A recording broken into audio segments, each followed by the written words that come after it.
Oh, there's an edge and the wicket. Edwards has struck straight away. Just a perfect delivery in any cricket match. Finishing on the top of off stump, away movement for Bavuma, the right-hander.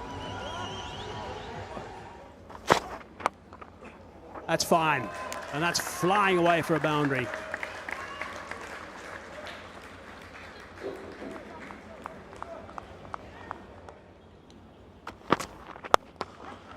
Over the top, powerfully over the top, and I think that's gone for 6.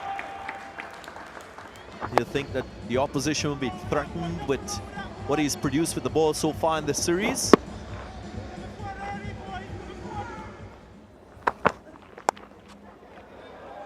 Well, it's gone over the top. He knows that he can take a bit of a risk. It is the last over of the power play. I would imagine that they want to try and use it as much as they can.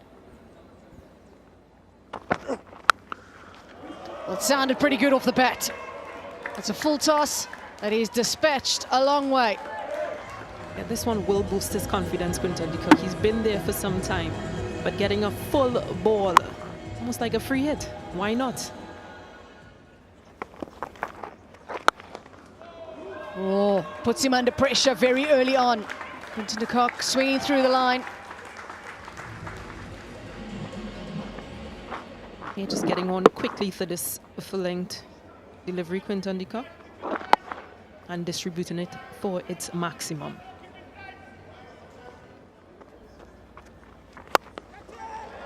Markram has decided he's had enough of this and is going straight into the crowd. It's a good way to finish what was a decent over from Chris Gale, 71 for 1.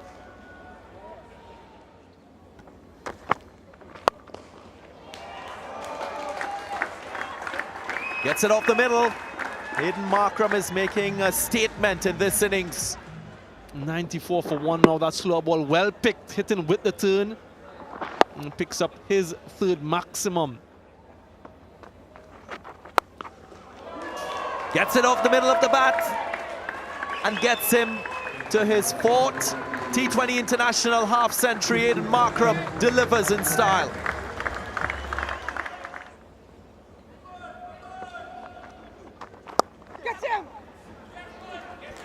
Cut away. Does it find the gap? It does. It goes for 4.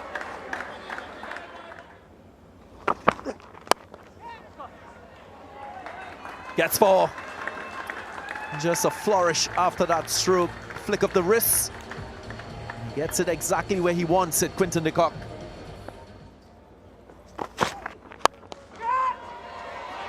Doesn't get hold of it and should be taken, yes. Russell makes no mistake. And finally, this massive partnership is broken. Tried to hit this one out of the park. Just inside portion of the bat. A good catch in the end from Andrew Russell. Oh, and that was the slower ball. It's hit up in the air. This might be out. It should be out. Is out. That is a big wicket. Markram on 70. McCoy, the slow ball again, and he's picked up a stick. This one just a slow delivery back of the arm. Yeah, totally outdid Markram with this one. And a simple catch for Lendl Simmons. That is beautifully bowled. That really is magnificently bowled from DJ Bravo. Outstanding stuff. He just does this so well, so clever a bowler, Dwayne Bravo.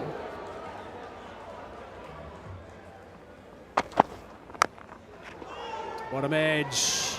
Might run all the way. This will be much needed if it does. Yeah, this has been the first boundary for a while for South Africa. 4 balls remaining. Full toss. Has it gone all the way? Yes, it has. Now that's a boundary that has been needed for some time. We haven't seen many of those at all since the 100 was brought up. It is just going to be the single, so they've gone past the 167 mark by only 1. 20 runs shy of what they should have been. If someone had played really well, maybe even 25 runs shy of where they could have been. So South Africa, I think, overall, after winning the toss and electing to bat when conditions are presumably a little bit quicker from a pitch perspective, expecting the pitch to slow down as the game goes on is what Temba Bavuma would have been thinking, and the spin attack in play would have been hoping to force issue more than this. Down the ground where he's been so strong through the series. He is a big hitter of the ball, so dangerous in this power play.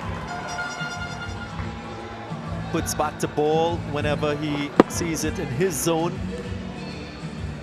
Can't overpitch to him because he's got a high back live. Well played. Waited for it and found the gap. It's just wonderful to watch. Oh, that's quite high. That's very high. Will it be over waist high or not? It will get the boundary.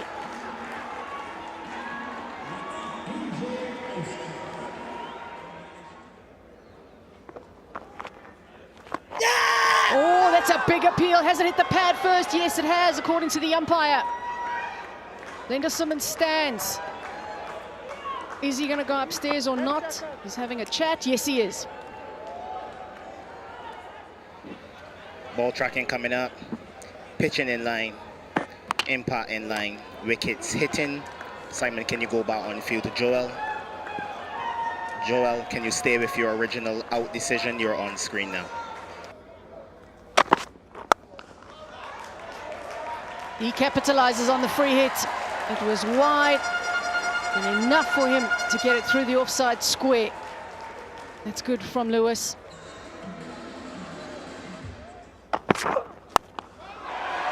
Picked it up very early. He saw that. He picked up the slower ball from Ngidi and he's dispatched it. That's why it's so difficult to bowl to him. Even the best bowlers in T20 cricket, they struggle to contain Evan Lewis. It's another full toss. And another opportunity for a boundary. It's a real mixed bag at the moment for Ngidi, right throughout this over and the series.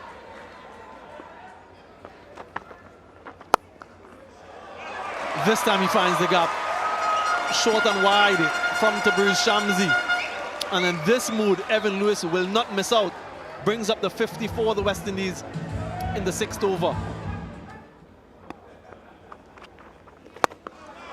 Goes for it, gets it. A magnificent blow from Evan Lewis in really imperious form.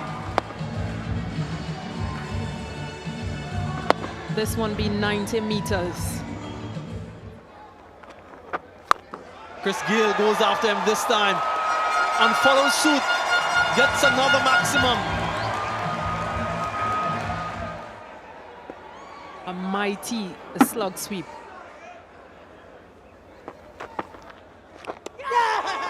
Huge appeal from Tabriz Shamsi, gets him. Chris Gayle walks. And again, he's proven to be very effective. He's going hard at this one, Chris Gayle. Gets that edge, and Quinton de Kock is happy. And gets there. His 8th T20 international half century for Evan Lewis, along with 2 T20 international hundreds. Receives the applause from his teammates and the supporters who are in. But he knows, you can tell that he knows that the job isn't done. He has to be there for as long as possible. Smashed it. Does he get enough on it? No, he doesn't. Just holds out in the deep. Evan Lewis, another important wicket for South Africa. They're just maintaining that line, off-stump line, Ngidi.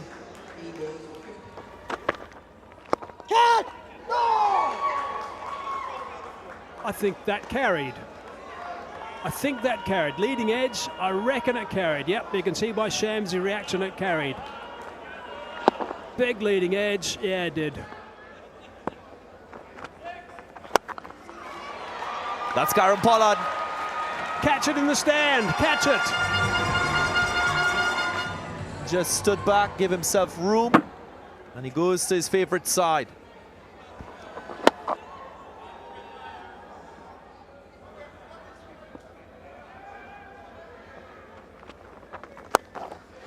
Goes for it. That's his bread and butter shot. Shimron Hetmeyer, how often have we seen this? Enough time just to rock on that back foot and just hammer that for half a dozen. Right out of the middle. Looking to hit straight up in the air. Not even considering anything inside that playing arena.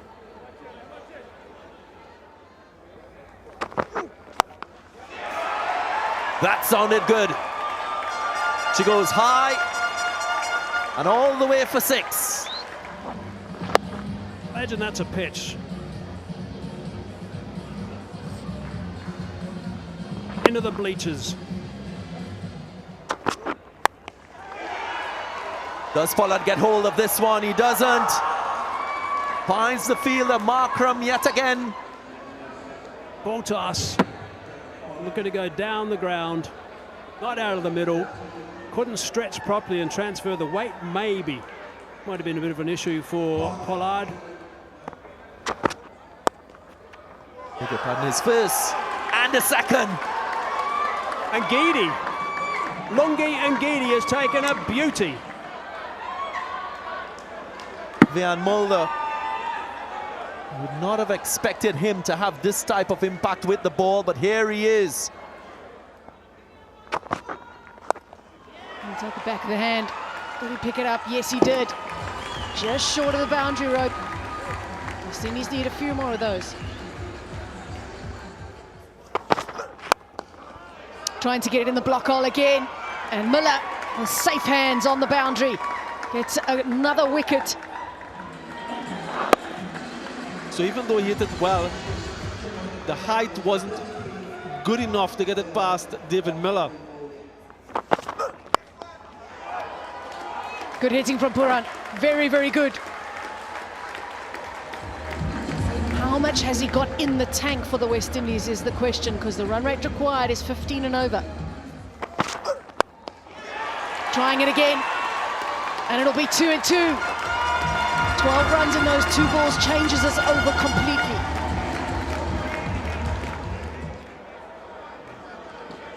The final stage, the last match of the series on the line, everything on the line. Big heave-ho. It hasn't gone too far. 2 fielders converging on it, and a brilliant catch from Bavuma. And he made it look simple, but these are never simple. Dwayne Bravo, a thickish outside edge. A lot of height on it, but look at him. Look at Bavuma. Big swing again. It's gone straight up. Quinton de Kock calling for it, and that could be the end of it. Kagiso Rabada has got 2 wickets in 2 balls. The hopes of the West Indians perishes with him. Into the pitch, Kagiso Rabada, slower delivery, just held slightly. Move the slower ball again, and out. It'll be the 9th wicket to fall, and Lungi Ngidi gets another to his name in this innings. He now has 3. Slow up delivery into the pitch. Doesn't get the connection. He was looking for Obed McCoy. And another comfortable catch in the deep. Last ball. Another big swing and a miss. South Africa win the series over the defending world champions, taking the series 3-2. A fighting effort from the Proteas, who would have come to the West Indies knowing they were probably considered to be the underdogs in this series, despite the rankings. The power hitting of the West Indies would have been something that many thought would have got them through. But it's been about the fight of South Africa, the form of some of the players by South Africa as well, and some of the lessons learned. Well, Aiden Markram, he had a brilliant day. He is certainly a star of the future for South Africa as well. Tremendous resilience from this South African team.